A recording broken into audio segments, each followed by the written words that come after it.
Hello, everyone. Welcome to today's webinar, The Family Office, Building, Growing, and Governing with Purpose. Some brief housekeeping before we get started. Your control panel allows you to choose how you participate in the audio portion of the program. You've joined in listen-only mode, and you'll remain muted throughout the program.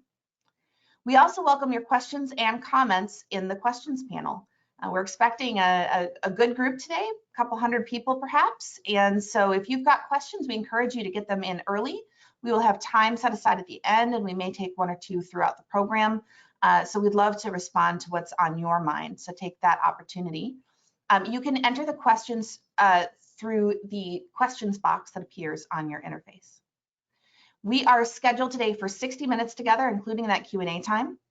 And we should note that today's program is being recorded. So shortly after the program, you'll receive an email, which will include the presentation slides and some additional educational resources that relate to today's topic.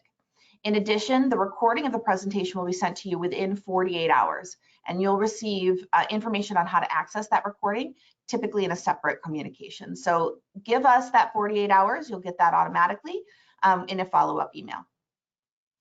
Also, at the end of today's program, we will invite you to complete a brief survey on your experience with us.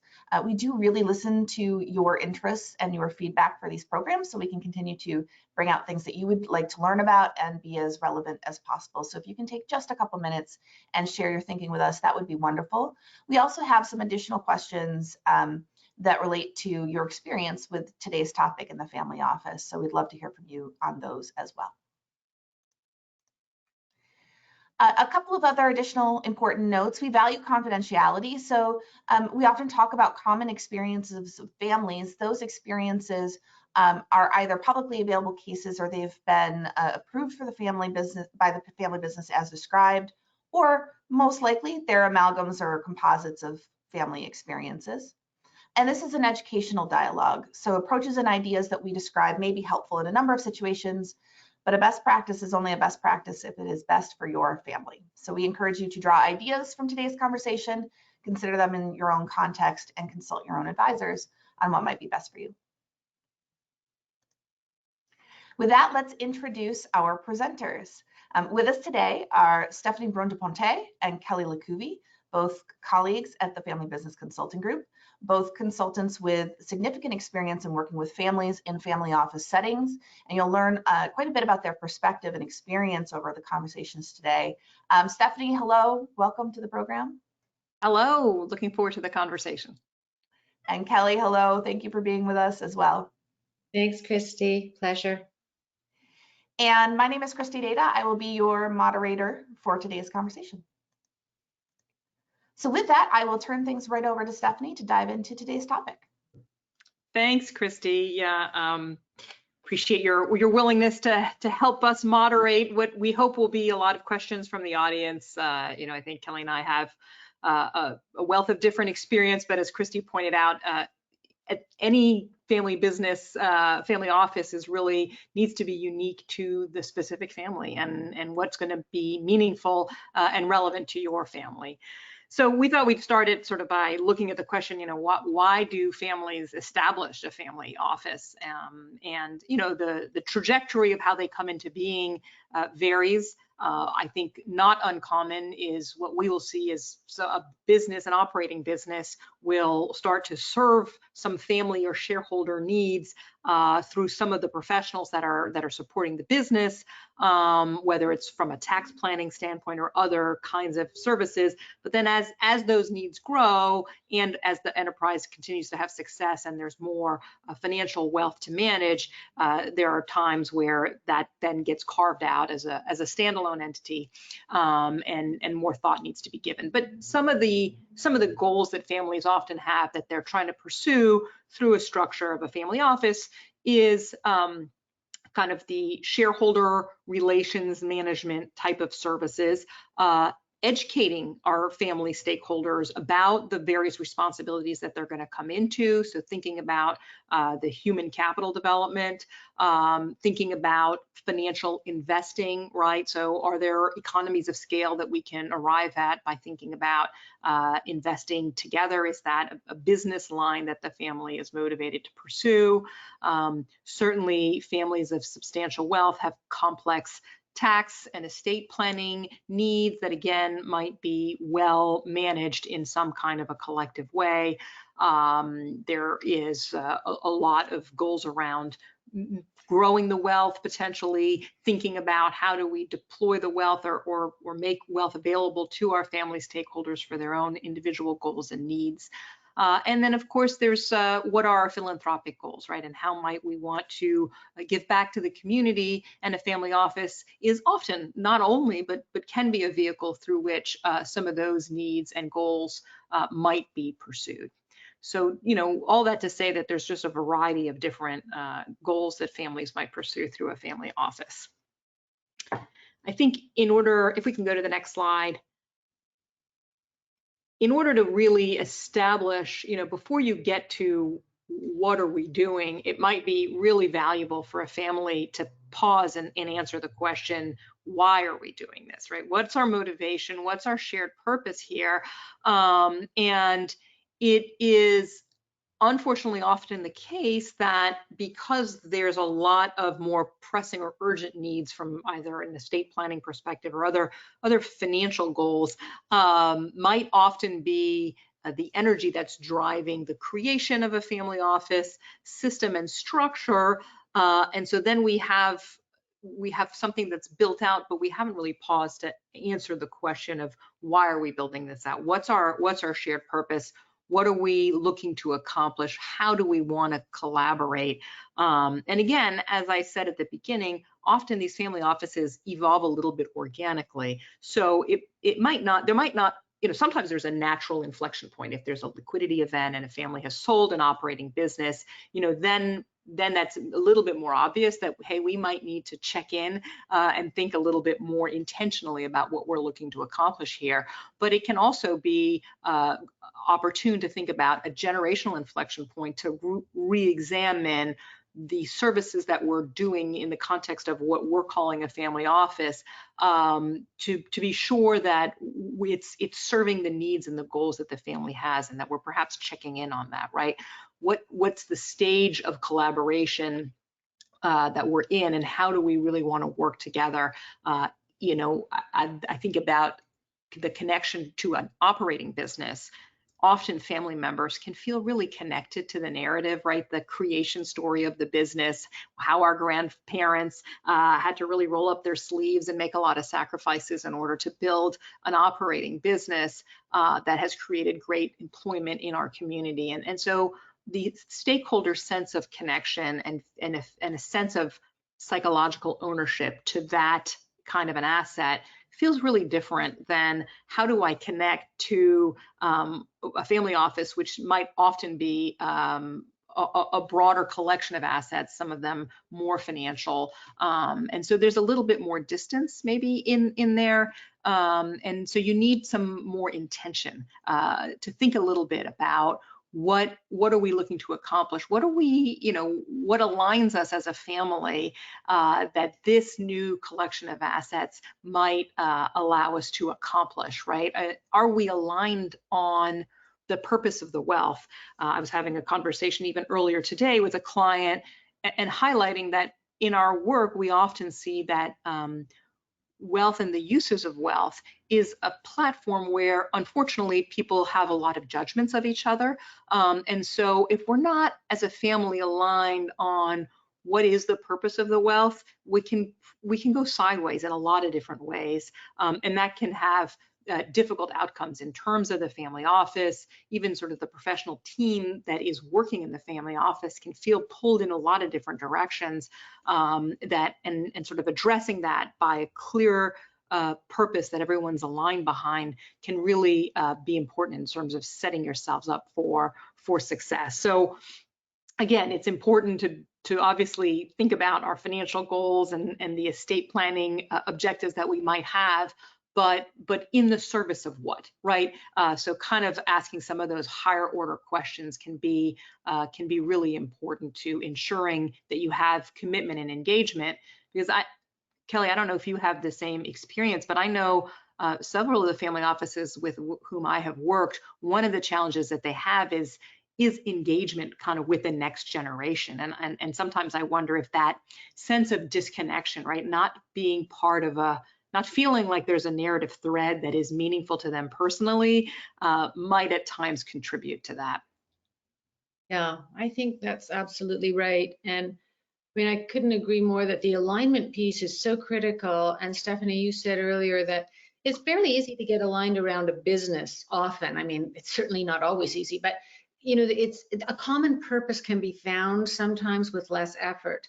And as the business evolves and as the family gets larger, alignment around these services is not something that just emerges by itself. And starting a family office without alignment is probably a surefire way to conflict. And it will divide the family members. So it's not easy work, I don't think, gaining alignment, but it's certainly not impossible. And I think a critical, really, family office success necessitates it, and you will set your people up in the family office for failure without it. Yeah, no, I think that's well said. And I think part of the reason that it might be difficult to do is because it does touch on some topics that feel a bit taboo, right? Like money and wealth. I mean, these are topics that people are extremely uncomfortable talking about. You know, in our culture, we're really raised in a way that feels like a difficult to go place. So it won't sort of organically happen unless you really create the space and the conditions where the family can feel safe in having those conversations. So that's helpful. All right, we can go to the next slide. So in addition to kind of being aligned as to what's our purpose, it's also part of that is thinking a little bit about how are we balancing the privileges and responsibilities that we are benefiting from, right? So what is the level of support that you want the family office to provide for family members, and perhaps at what age do they get access to what kinds of services or benefits? Again, these are difficult conversations and people might not always see them the same way, but it is really important because that will define a little bit the structures and the systems that you're developing. For example, how much education do you think your stakeholders need to have? That might be informed by what's the way that you're expecting them to interface with the family office. If you're hiring a team of very sophisticated outside investment advisors, and you expect that the family members will primarily kind of read reports and express a point of view about their risk tolerance and their needs for liquidity, et cetera, that's one dynamic. It's quite a different dynamic if you expect family members to be part of an investment committee in some way, right? And so the roles that you think family members will or should participate in should inform your thinking about what's the development track we need to do, what are the qualifications we need to clarify, right, in order for everybody to feel like the roles that people are taking on, they're well suited to, et cetera. And how are we interfacing the role of family stakeholders with the management team? Like Kelly was saying, just as the same thing with purpose, hopefully with an operating business, there's some amount of clarity as to what's the purpose of the business, what are we looking to accomplish, and we have really clear job descriptions, and you can recruit from a pool of professionals to serve in a variety of roles, and you might have family members serving in some roles as well. You need to sort of approach this business with that same kind of a mindset, right? And not just assume, and sometimes you need to really take a step back and have some self-awareness, right? Because sometimes family members can feel like we've had a lot of success, building widgets.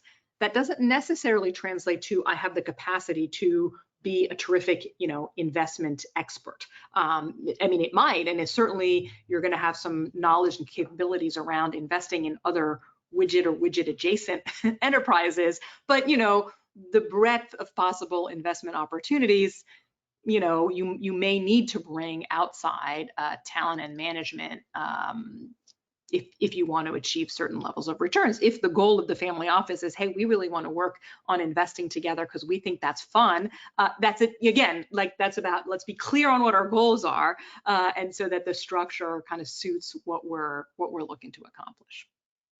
I think that's such a critical point. And Steph, you mentioned earlier that, getting engagement of junior gen, and that's not always easy. And you're right that people don't feel comfortable necessarily about talking about money, and these are things that maybe I didn't earn myself, and so I don't really have a right to share my opinion. And actually sometimes the senior gen treats the junior gen like they don't have a right to the conversation. And I just think it's really important to encourage both the senior generation and junior generations to come to some kind of agreement on their influence in this. Yep.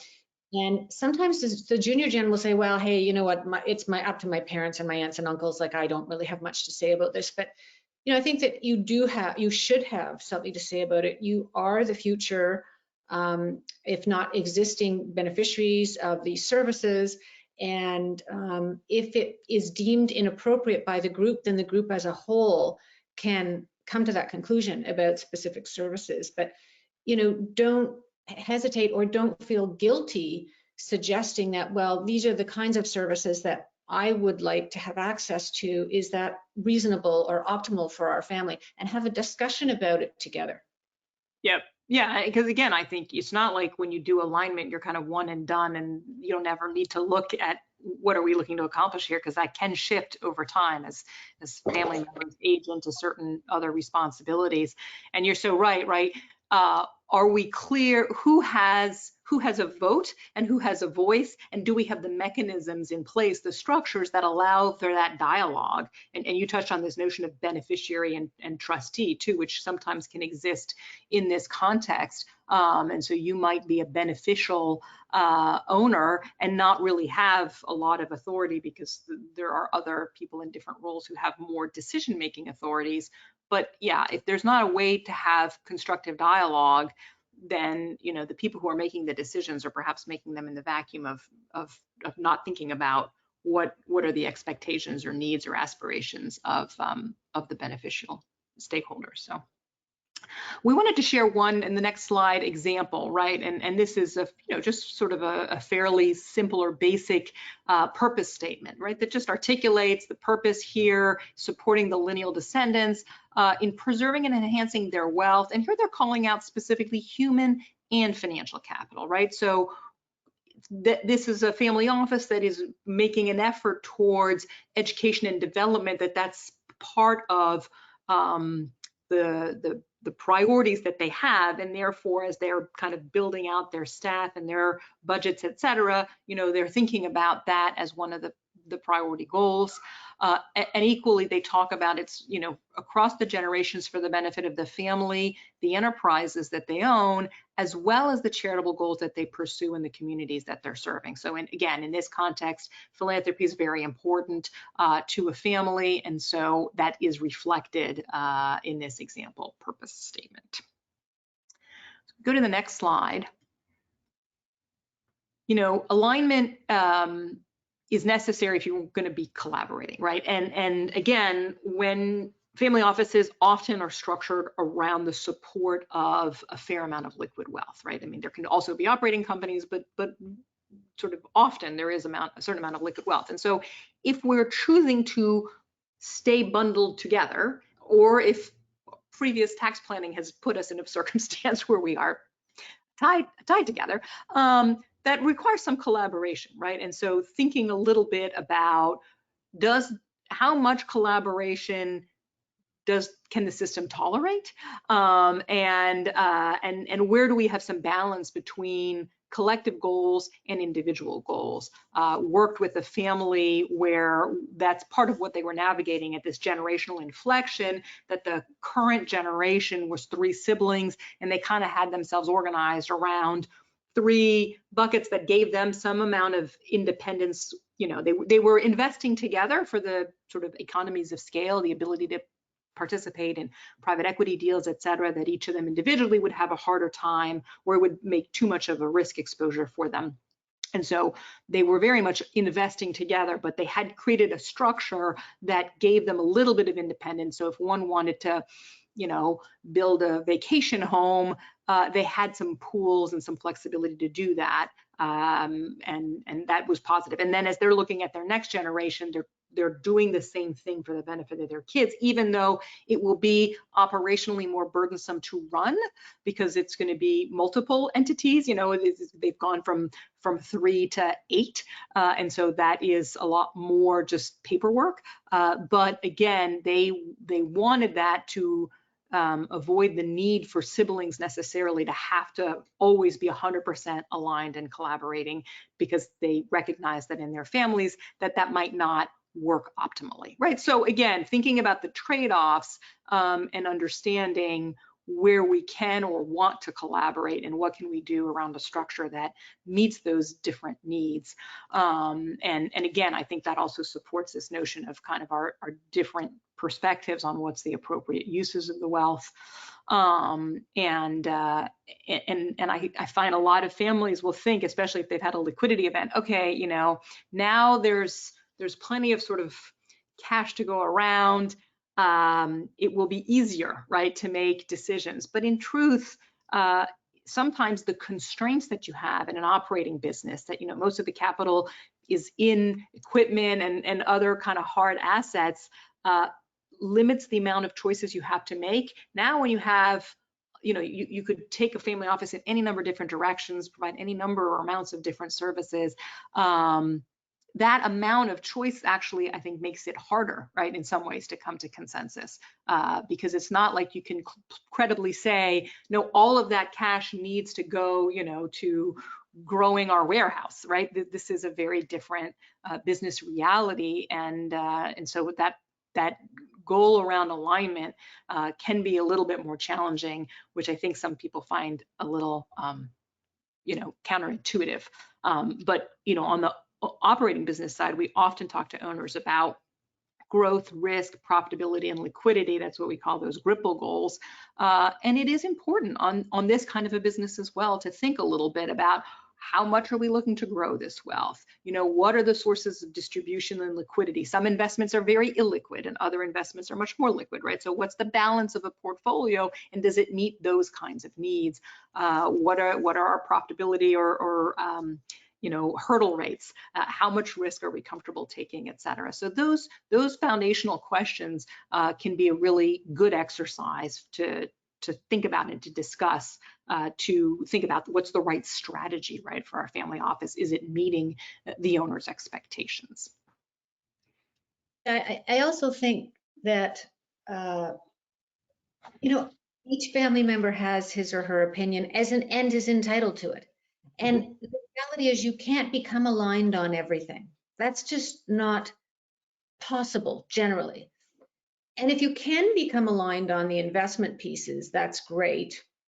Often what I find, you know, there's more misalignment sometimes on the services just generally available to the family. And, you know, the reality is family offices are bespoke organizations. And so they are tailored to the needs of family members. And if you've experienced this misalignment or said, well, you know what, we just can't get on the same page with respect to these things, well, that I think is okay. You know, where can you be aligned and what can you do with that alignment? Because as you likely know, collective investments have specific benefits. And where are you not aligned and what can you do about it? So, you know, these 7 services I want, but other people in the family don't seem to want it. Okay, well then, you know, you can certainly outsource, have the family office help you outsource those services. Or, I mean, a family office can be anything you want it to be. Yep. And as individuals, I don't think you can just stop at, well, 65% of the family doesn't want that, so I can't have it.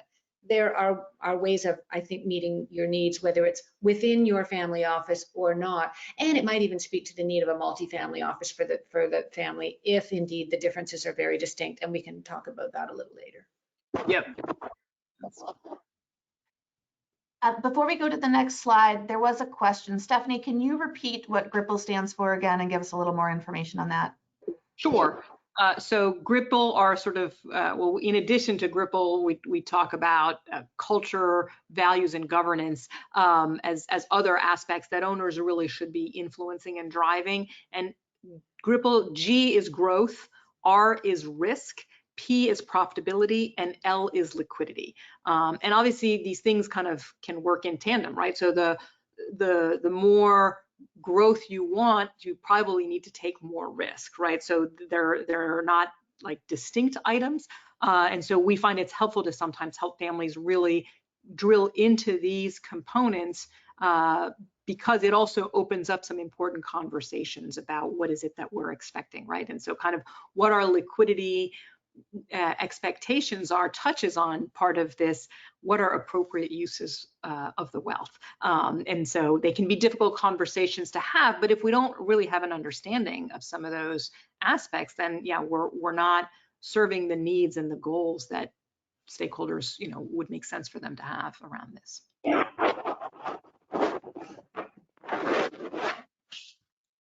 Okay, well, thank you for all of that. Next thing we'll talk about are types of family offices. And, you know, no two family offices look alike. Every family has its own set of needs, expectations, apprehensions. And the literature will share, if you read up on family offices, sometimes there's a lot more options than this. But essentially, there are sort of three buckets that you can put family offices into. You know, often it starts as an embedded structure in the business, and it's typically run through the office of the CFO when that happens. And you know, it makes sense at the time when you are initially thinking about, you know, some basic services that the family needs, that you would use people who you know and you trust within the organization without creating another entity. And I think it works well, and certainly works well for a while. Generally, in our experience, it is not a sustainable model through generations. As the family grows, but also as the business grows and becomes more complex, you know, you end up being a multi-business enterprise or a conglomerate, and it is harder to continue to embed those services in the business. So one of the challenges that the people who work for you in the business have as these services grow is that they're a little bit torn often between the work they have to do for the business and the work they have to do for the family. And I think that over time, generally, they can find that work onerous or taxing and have trouble, you know, dividing their time. The other thing that happens when it's an embedded family office is these employees who sort of work in two buckets learn a lot about your personal and private matters in the family. And sometimes family members over time start to feel uncomfortable with that. You know, they can learn about contentious issues and conflicts in the family, and confidentiality matters a lot to the family. So sometimes that is another thing that prompts this division into a standalone family office. But embedded family offices are quite typical. Over time, an entity is typically funded from the business. Ultimately, they do serve the family better. You know, you're isolating your focus on specific services, and you're responding to the growth and complexity that's in front of you. So, Hey, Kelly. Oh, sorry. Kelly, I'm sorry to interrupt you. I think we might be getting some feedback on the microphone around your papers that you're working with. So, I'm sorry. Okay, how's that? Thanks for letting me know. absolutely. Okay, is that better? Okay. So complexity increases, the number of investors also increase, and there needs to be an ability to respond to individual risk profiles as well. And Stephanie talked about this a little bit earlier, but where people sit along the risk continuum over time changes. So another reason to have a single family office. And usually single family offices tend to fall into sort of two buckets: family offices that don't manage money, and many family offices are like that. So they provide a lot of services, and we'll talk about that in a minute, but they might provide, tax filing, trust administration, that kind of thing. And then there are family offices that do have sort of full-blown strategic wealth management. And those look very different and require different personnel, different expertise in the family office, and typically a lot more personnel, depending on how large the family is.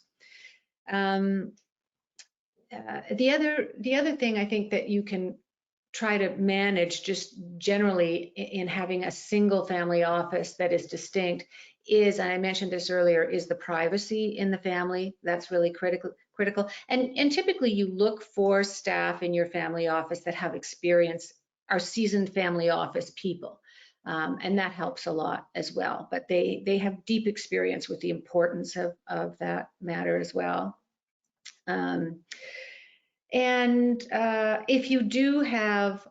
If you are managing strategic wealth, then that comes with it a lot of different experiences and expertise, and you may require, or you will require, a different structure in terms of how you manage those investments, or at least oversee them. You'll have people managing those on behalf of the family, typically.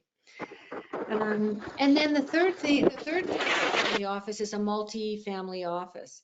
And, typically it's a firm that manages the wealth of more than one family. And you can have sort of an internal multifamily office as well, in that it'll serve multiple branches. But typically an MFO, as we call it, it's an outsourced entity that serves multiple families. And it offers the same types of services generally that a traditional family office offers. And it's a variety of experts that tailor the wealth management to the family and tailor it to the branches. So an MFO is a good option for some families that can't get aligned, that struggle with, that's great that you want this, but my risk profile won't allow for it. And I really want these kinds of investments, or I want someone to be managing household personnel, security, my travel. We talked about as a family that we wouldn't have those kind of concierge services if we have an SFO. So let's look at an MFO so that we can pay for those ourselves in a way that reflects our individual needs. And of course, beyond investment. Oh, sorry, go ahead. I was just going to say, I've also even seen almost like a hybrid, in the sense that I've worked with a couple of clients that are single family offices, and they have all of that structure in-house, but they're not a huge family. And so they have some of their wealth invested with an MFO. And then that allows them to tap into some of the services of the MFO, like some education resources for next gens or other things. I mean, I'm sure the MFO would like all of their wealth, but they've been willing to accommodate that. And so that, that can also be a solution, right? Where somebody, maybe they have investment expertise, and that's why it makes sense for them to have a single family office, but they want some of that flexibility from the MFO. Yeah. And, and you might want expertise around, philanthropy, around, non-investment related things. And, good MFOs are equipped to help you with those services. So they're usually staffed with a large group of experts with diverse expertise. The other thing about an MFO is it can be less expensive than staffing your own single family office, or what we call SFO.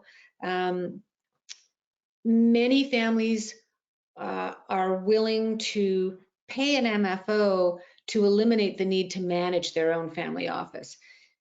Because, you know, the reality is a family office is another business, right? It is a business that needs to be managed. It's a business that needs oversight.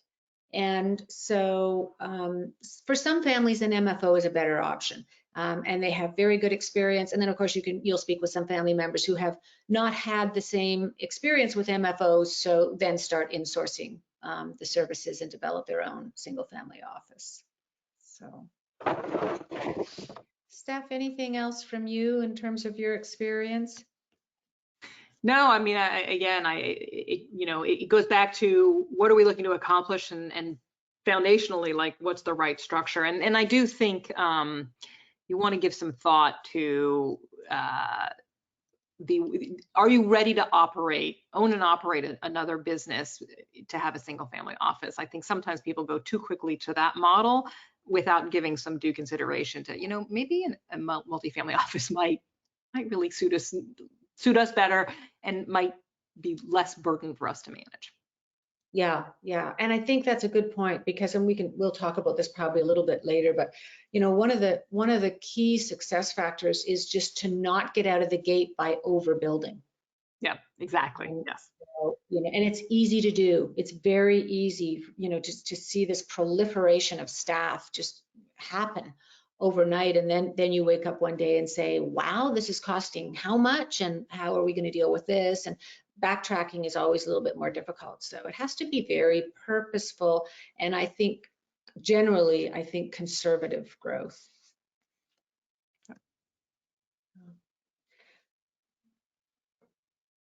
Christy, yeah, we've got some polling questions, I think, next. Christy, did you want me to manage this? Sure, I can share. So everyone should be seeing on their screen right now a polling question about your current structure for family office functions. Some of you may have an operating family office of some kind based on what was just described. Some of you may be exploring. So take a quick minute and respond to this. And this will actually be great because we did get some questions in the chat about what percentage of different structures. So this will help everyone understand, you know, what might be represented in our group today.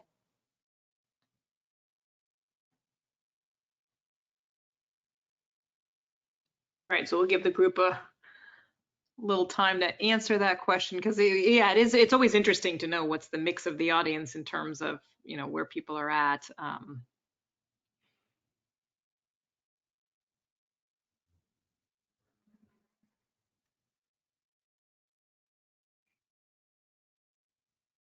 know the team behind the scenes is watching the response, so we will close this up as soon as we feel like we've got a good number of participants and good information.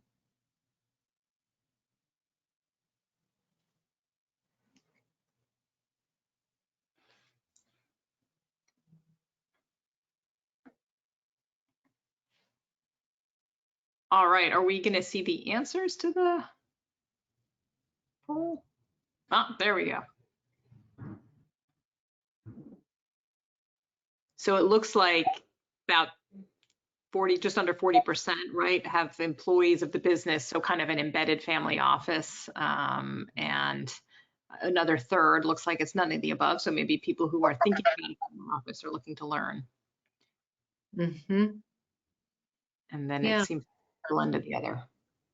Yeah, and interesting to see that double the percentage in the tax, estate, and wealth management. Yeah, versus tax and estate planning. Okay. Great. It's helpful. So yeah, people are sort of all over the map, which is not surprising. That's typically, I think, what we would see. And we're going right into another poll.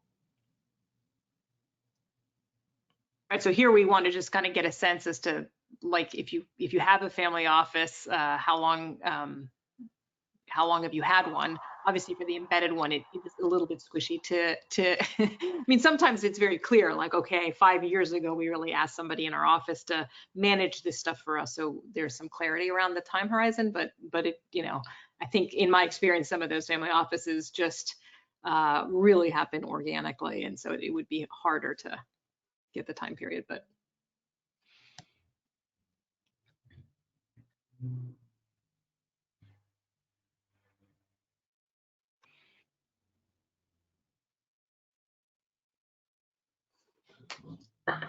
Probably good to wrap this one up where we are. Okay, so we have almost 17% that have had the family office for over 20 years. So that's really interesting. And another 17% that's, you know, well over 10 years. So that's a lot of experienced people on the line. That's terrific. And then, yeah, it looks like a solid third where it's a little bit more difficult to identify exactly when we started. Yeah, and it would be interesting to hear from people with embedded family offices, which is a large percentage, whether you'd like to stick with that. I mean, if it's working for you, and has it, you know, crossed your mind that you'd like to separate it out into a separate entity? That would be, maybe you could probably maybe share that on the chat with us, because that might be interesting information for us to have. Let's talk a little bit about the family service offered generally in family offices. And you can see from this slide that, you know, it's a pretty broad spectrum of services. And, you know, I tend to clump these into two buckets, really: wealth protection and wealth transfer. And wealth transfer is really critical. It tends to be a little bit more administrative. So, you know, with wealth transfer, you are certainly doing estate planning and compliance. So it's a lot of document management, you know, asset transfers, and ensuring that people have the right documents and understand them. A lot of coordination with, you know, personal advisors, particularly attorneys, tax people. Coordinating with the family advisors as well. In our work, we tend to work pretty closely with a family office, depending on where it is in its evolution. But, you know, because we often need to interact with those advisors as well, just to get a broad understanding of what's going on in terms of estate planning. And then trust administration by itself there's a lot going on there. You know, there's ensuring, first of all, that people are aware of the trusts, what they mean, what does it mean to be a beneficiary? What are my responsibilities? What is my job description if I'm a beneficiary? What is my job description if I'm a trustee? So maintaining all those trust documents, getting trustee approval, distributing funds, I guess, again, coordinating with trust service providers is important. And then all the trustee beneficiary support. Often the family office is the entity that helps ensure, together with the family council, if you've got one, to help ensure that family members have access to this information regularly. So the family office might be the entity that sets up, you know, an annual meeting with your trustee or a semi-annual meeting, so that you do indeed understand and are aware of what's going on with your trust. So that's sort of the wealth transfer bucket. And then the wealth protection, that is more about strategic wealth management, you know, identifying advisors, wealth advisors, overseeing performance. If you're not managing, if the family office is not managing the investments you have in liquid capital markets, for instance, they are overseeing them for sure. Integrating the wealth transfer planning, you know, with the business, the intergenerational wealth transfer, and then, you know, one of the big strategic questions is just asset allocation, and this goes back to something you said, Stephanie. But, you know, how do we allocate capital across these investments? And that's where you do have some disparate ideas in the family. But the family office is ultimately responsible for that, and to make sure that the family knows what that allocation looks like and what the ongoing performance for that portfolio looks like as well. And then another part of wealth protection is just all the tax planning and tax filing and supporting, you know, personal financial goals, collective financial goals, and making sure that there is a strategy to hedge against risk for the collective, but also for individuals. And then another thing that's in here somewhere is just, you know, the family unity and sort of personal services. You know, does the family office facilitate updates for the family? And again, usually they work in conjunction with a corporate board, the board of trustees, or the family council for this. And how often do we communicate to people and educate people? There might be some personal property management in there. Often families have shared assets, you know, vacation homes, aircraft, boats, those kinds of things, and that's managed as well. And the family office will often coordinate an annual shareholder meeting too. So that's sort of on the family side. And there's really a big scope or a small scope on that family side, depending on what other entities you have in your family and what they do. So if you've got a family council, you know, that council probably exists to ensure that you've got strong bonds in the family and that the social fabric of the family, it has enough glue to keep it together and all of those things. So they may do a lot of this work, but if you don't have a family council, it often falls to the family office to provide some of those services. Anything else, Steph, from you?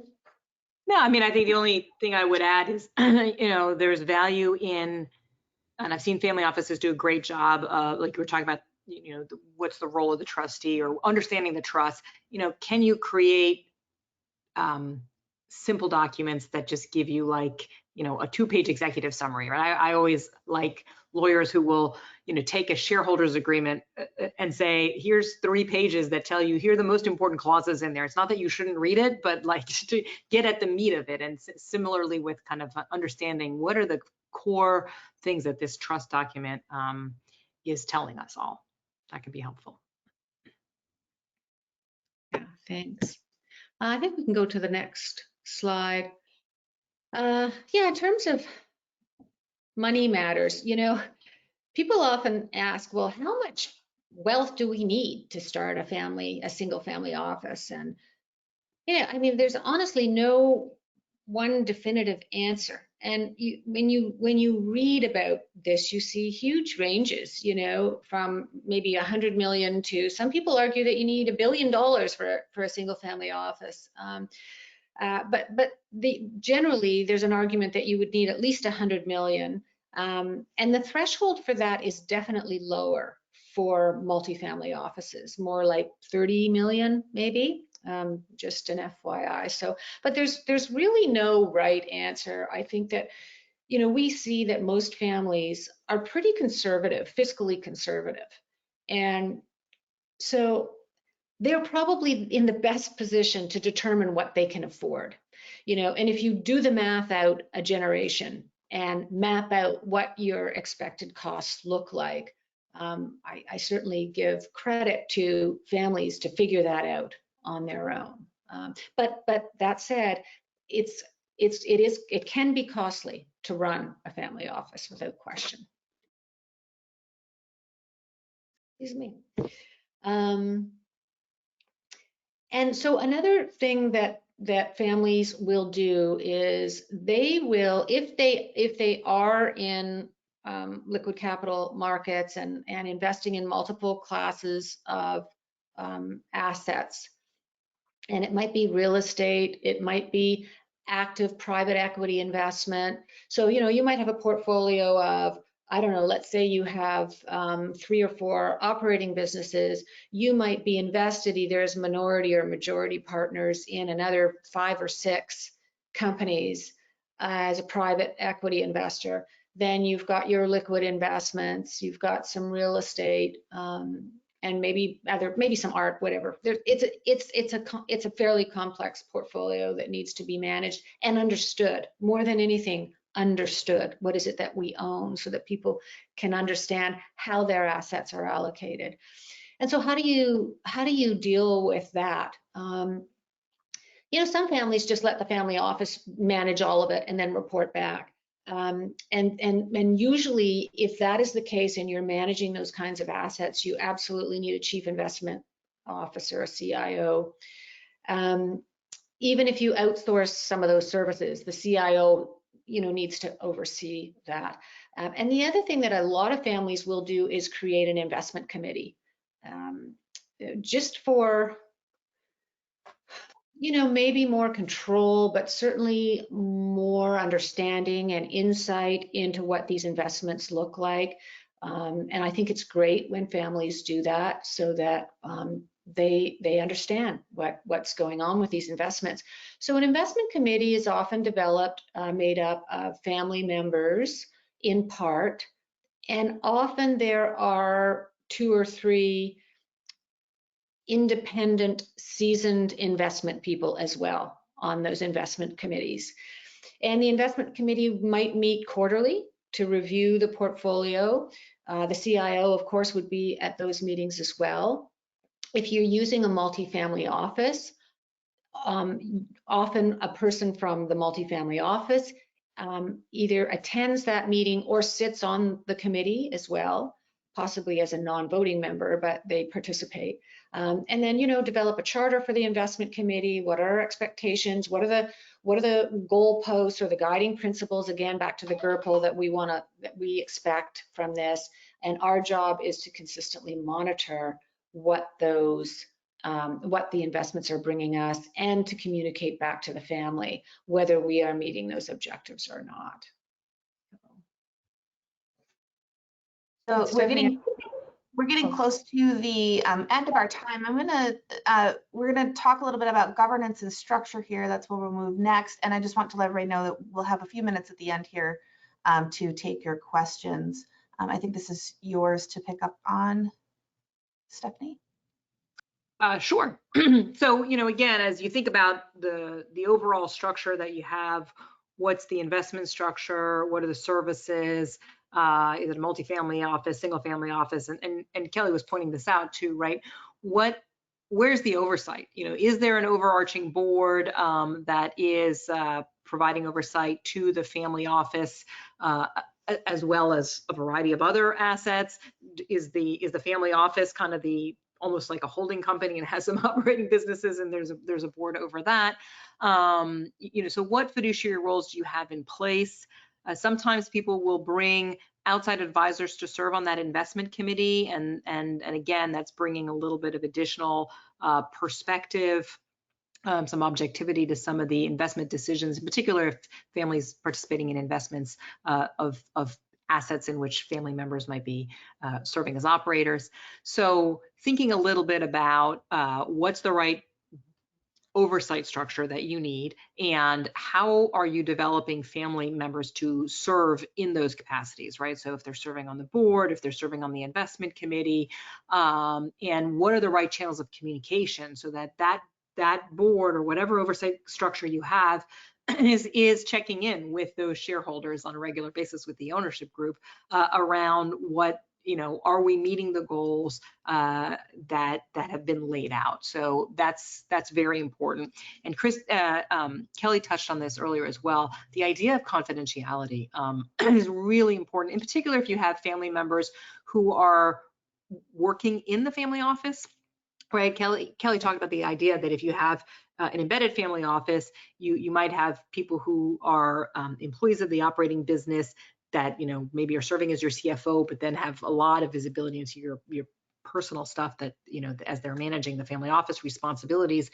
If you have Uncle Charles is the one who's the chief investment officer, and maybe Charles is really well suited to doing that, but is everybody comfortable right with the amount of visibility that any individual family member might have into their own personal use of wealth, et cetera? And so confidentiality is important to think about in that piece. So we move on to the next slide. These are a couple of just fairly quick examples we can just walk through. This is an embedded family office example, right, where basically the family office is there's a team, right, that's a professional team that they're mostly dedicated to just this, but they are employees of the company. They report up to the CFO, et cetera. And so they've organized a lot of the the administrative work that Kelly was pointing out, which is, you need people who are very good and paying close attention to details and making sure that your tax filings are being done correctly. Like, you really don't want the wrong person in those seats. So thinking through some of those things. And again, this idea that there's outside professionals that are being overseen. Often with an embedded family office, it would be very unusual that you would have somebody, managing your outside financial portfolio from inside the business, right? So you're probably working with a JP Morgan or somebody else, right, who's doing that for you, but somebody is overseeing those managers and making sure that the performance is meeting the benchmarks, et cetera. And then if we move on to the other structure that we had prepared, right, this is another example then of a single family office structure. You have a bigger executive team, you're really recruiting people who have very specialized knowledge with that chief investment officer, et cetera, and maybe a chief operating officer that is helping organize all of the various, investment teams that are being stood up, people who have knowledge of private equities, real estate investments. Again, what are the goals of the enterprise, and do we have the right team? And then there's all these back office components that you need to have in place. And then up at the top, we have sort of the family board or the family members who are part of that oversight structure then that's envisioned in this particular example. So I think we just wanted to, yeah. If you look at this, you can see, though, how quickly you can get 12, 15 people in the family office, right? Because even just this structure alone would probably amount to that many people. Or 30 or 70, depending. 30 or 40 or 50, yeah. And then the other thing is, whatever governing body you do use to provide oversight, the most important thing is, do we have a structure that holds the family office accountable? Yeah. And it might be held accountable by the family office, by the corporate board, by a board of trustees. You might establish your own family office board. Whatever it is, do we have an entity that actually enhances the strategy of our family office and ensures that the CEO or director or whoever that leader is doing his or her job? Without that oversight, things go wrong. They can go wrong. Absolutely. Yeah, it's really important. And so I think our last slide is just, some of the keys for success, right? We talked a lot about alignment, communication lines. So families are informed and really clear on the role of the family office. This governance is holding people accountable. It meets the structure as well, right? It's suited to that purpose. Similarly, the services, meet the needs today, and there's a process for evolving them if needed, right? As the needs of the family might change over time. And then again, this scope of services, like it's scope creep, right? So how are we consistently managing this to make sure that it's not sort of like growing into a 12-headed hydra that is maybe more than we need? Yeah, and then I think also just hiring the best people you can find. It's because these are people that need to have diverse, multiple skill sets. Yes, it's great if they have a finance background, or great if they can, do these tasks, but they also have to have very strong interpersonal skills. They interact with family members and family members with different needs. So that piece is critical as well. And they are out there, right? I mean, I have met so many family office executives that are really so knowledgeable, so competent on the investment side, and unbelievably strong EQ, really good sensitivity, really skilled at navigating sort of the family dynamics. And that's really, that's what you should be aiming for sure. Yeah. Great. So with that, we're going to start the Q&A. We'll take a few minutes here. One of the things that I think it was Kelly referred to the family office earlier as a bespoke entity, and that reflects some of the questions that we're seeing come through, very particular things to your individual situation. So I'd like to just remind everyone that in a few moments we will launch a survey about this program, but it will also have an opportunity for you to put in some additional feedback or to request a personal follow-up. So if there's something you'd like to learn more about, by all means take that opportunity, and we may be able to give you better guidance on specifics in an offline format. Before we go to the questions, I also want to note that we have a number of additional resources available for you, including complimentary newsletters. All of our webinar recordings are free and available on our website, an article archive and books. Those are all on the website available for you. And we have some available private educational events if your family is interested in learning more about family governance or board governance. These 3 options are available to you as something that you could provide to your families. So we're always looking for new ways to share information and education with family groups. And so that's part of our commitment to that. A couple of questions. There were several questions, and this is also, I think, a complex topic, but around who pays for family office services and how much should one pay in terms of percentage, or are there metrics for family office services in regards to, in comparison to what the assets that might be being managed. Can you provide any sort of starting guidance for folks? Well, I mean, I'll take the second one first. I had a family office that I worked with one time, and I thought they did such a good job of being very transparent with that approach. They would say, basically, it costs 4% for us to operate, right? Like it's the kind of basically the assets under management. So if we're, you know, in order for us to be helping you be ahead, right, we need to be doing, you know, we're starting at -4%, right? So in terms of what was the growth of the wealth that they were creating, they used that as sort of a reality test. And so then the question is, you know, what are our expected return expectations that clear that, you know, beyond the negative, right? So if we're starting at -4%, if our expected return rate that we're looking for is 10%, then we actually need to be hitting 14%, right, in order to get there. So I thought that was an interesting way to do that, and I admired their transparency and just kind of clarity. And that was something that they tracked kind of as a key performance indicator. They tracked how they were doing, and so they were, you know, attending to the cost side as well as the return side. But Kelly, I don't know what else you would add to that question.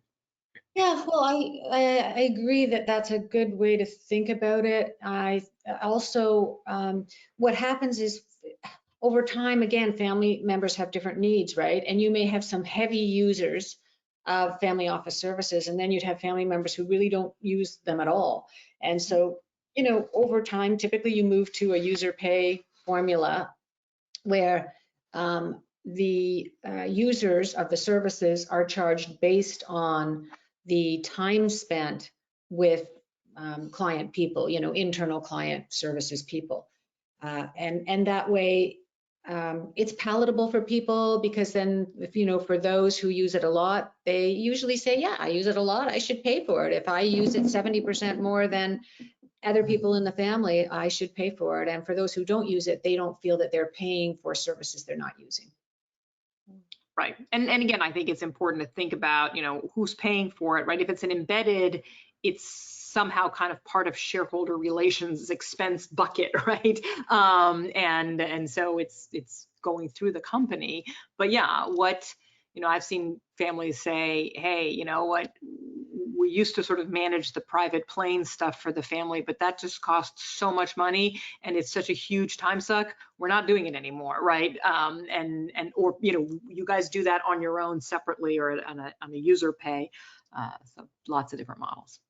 Yeah, and we haven't talked about revenue models for family offices, but you know, there are multiple sources of revenues for family offices as well. And often it's from, you know, investments that throw off cash to support the family office. And the other thing we haven't talked about is just legal structure for family offices. I don't know what you've seen, Steph, but in my experience, I typically see them as set up as LLCs. But these days, you do see more of them moving to C corps as well. So, but they are typically a separate legal entity. Yeah. Fantastic. Another question that we have here is about family members working in the family office. We talked about a little bit about talent. What do you commonly see in terms of family and non-family participation in family office?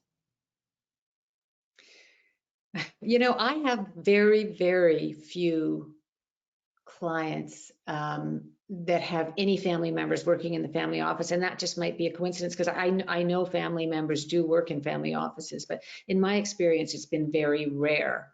So Stephanie, you might have experienced it differently.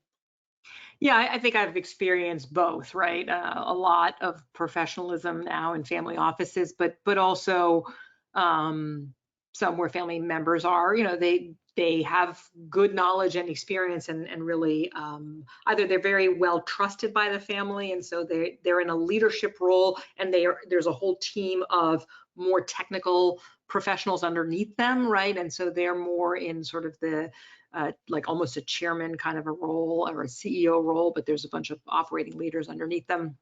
But I certainly have seen families where, in particular families where they've had a family office for multiple generations, right? People have grown up, motivated to learn the skills in order to be able to work in their family's family office. So I've certainly seen that. I think good practice might be to just be really clear on what your qualifications are. And again, that's a good use of governance and objectivity to ensure that if you have a family member who is serving, how are we really holding that person accountable, right? And that becomes very difficult if it's only just sort of a family board holding, again, back to Uncle Charles, how are we holding him accountable if there's a board with some independent people that everybody trusts and feels can be fair and reasonable, that would help that piece too. Yeah, and it is a double-edged sword. It can work very well, and then it can work not so well, particularly if you have to terminate a family member for non-performance in a family office, just like a business, any business. Yep. Yeah, and I think, right now, right, the market's in a downturn. I've seen a couple of family offices are like, we're grateful that we're having this experience because it's helpful. Some of these younger generation people have never seen a down cycle in the market. And so how are we coping with that? And now we're going to experience the friction of some, stakeholders frustrated that their portfolios are not doing as well or whatever. And so, it's never fun to be in a less positive market, but it's part of the reality. Yeah. Part of the journey. Okay, we'll take one more question before closing. And we touched a little bit earlier about the individual versus collective in the family office. And so there's a question here about whether the definition of the financial wealth, as you start to think about a family office, does it include people's personal wealth? Is it collective wealth? Is it both? How do you frame how people participate in terms of their wealth and the individual versus collective line? Yeah, I think, again, that's so important to really clarify how much do we want to collaborate, right? It's what are my goals for myself? What are my goals for my family unit? And what are my goals for the family collective, right? And hopefully there's a series of goals that we're looking to accomplish together. And as Kelly pointed out, right, there's these economies of scale, the ability to really do well, either from an investing standpoint or even just from a cost management standpoint, right? If you think about the complexity of your tax situations, there's enough similarity in the family group around what their tax realities are that if you have sort of one team of people doing that, you're not paying for 6 different people to learn your situation well enough to be able to be useful advisors to you. So there's an economy of scale on the service side as well, and on the investment side. So where is it advantageous to us as individuals, and where are we sufficiently aligned that we're doing things together, and where are we creating a little bit of space for us to allow for the fact that it's very unrealistic to imagine that over multiple generations everyone's perpetually going to have the same vision around needs for liquidity, just as a simple thing, and that really influences what kind of portfolio you should have, right? So if we're not on the same page about that, we're really going to constantly be at odds about what we're doing in this family office. Yeah, I think also there's ways of dealing with that. So I've seen where you can harvest out a certain percentage at the beginning, sort of before you, let's say you sell your business and you've got this bucket of cash, right? You might say, well, collectively, we're only willing to take a chance for this amount of money. We'll harvest out the rest, and then people will have their individual portfolios. The other thing that I think is quite common is if there are investments that come through the family office, people can opt in or not often. It depending on how family office is structured. So, you know, we're putting X amount of money as private equity investors into this in this country. It's about this, and you know, 50% of the family might think it's attractive, and the other half say, no, I'll pass on this one. So I think it's nice to have that flexibility if you can do it. A little bit more complex, but it's nice to have. Right, there's just a lot of paperwork behind that, right? Because often that's going to be through a particular vehicle. You have to set up sort of an LLC just for that shared investment. So wonderful if it can be done, but for some families that might be like more than that level of complexity would be hard for them to accomplish. But yeah, your point about taking some chips off the table so that people have their own individual pockets that they can either manage through the family office or they can manage separately, that can also help a lot. Yeah, it's really about serving the, you know, what can we do, you know, in terms of structure, protocol, process that maximizes the efficiency of all of this, but also more than anything, responds to what matters most to the family. Right. Easy question, difficult answer sometimes, but you know, you always have to be thinking about, what are we delivering? Are we meeting the needs of our constituents? Yeah. Thank you.